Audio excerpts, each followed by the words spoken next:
I recall the very first time I ever got introduced to anything that is inside the Constitution was in our early morning school assembly singing of the national anthem, Jan Gan Man.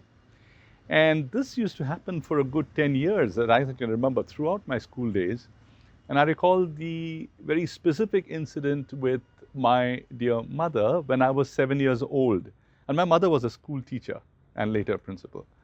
When we discussed what happened in school every morning, and she asked me whether I knew what it meant, and I said no, and she gave me the English translation of the highly Sanskritized Bengali version of Jan Gan Man, which was created originally by Gurudev Rabindranath Tagore.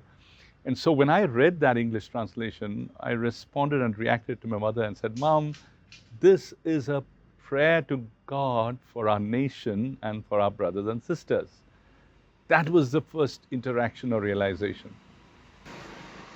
And then many years later, after school and after college, when I entered law college and began studying law, I encountered the Constitution of India as a whole subject, and that really fascinated me.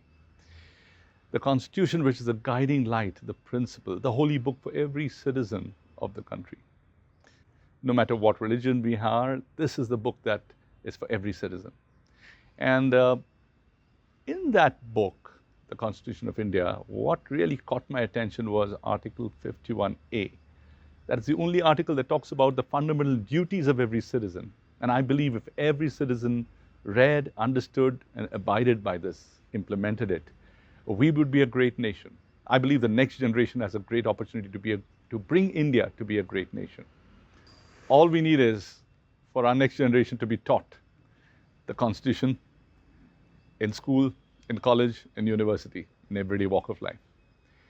And right there in the very first clause of Article 51A, to my surprise, I found the very thing that caught my attention in childhood, the national anthem. The very first clause talks about the national flag and the national anthem.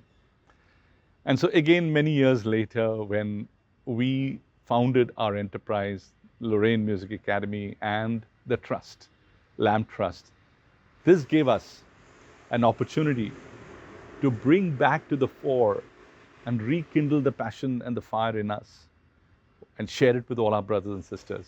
And that's what we're doing today. That's what we're here to do going forward.